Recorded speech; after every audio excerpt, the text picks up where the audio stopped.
Je le sens, parce qu'il a plein de bonnes idées pour les cadeaux de Noël. Franchement, top. Qu'est-ce que vous nous présentez aujourd'hui ?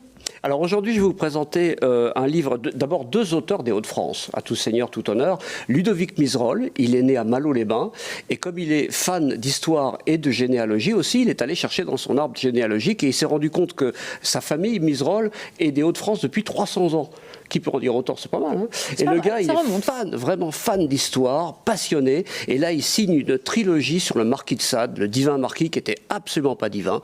Donc là, vraiment, il faut avoir le cœur très accroché pour lire ça. Ça s'appelle la trilogie s'appelle Les Crimes du marquis de Sade. Et le troisième tome qui vient de sortir, c'est celui-là. C'est le crépuscule d'un libertin. Je sais pas si on le voit. Oui, on le voit aussi à l'écran. C'est parfait. Donc aux éditions IFS, excellent petit éditeur belge dont j'ai déjà eu l'occasion de parler. Et il est allé chercher aux archives nationales des documents qui n'ont jamais été exploités, jamais publiés. Donc il est, à partir de ces documents-là, il a reconstitué la vie du marquis de Sade et c'est absolument effroyable et en même temps grandiose. On découvre des choses qu'on ne suspecte pas sur ce fameux divin marquis. Je vous le conseille, ça se lit comme un polar, l'écriture est soignée en plus de ça. Je suis vraiment tombé amoureux de cette trilogie, c'est magnifique, il faut vraiment le lire. Ça fait une première idée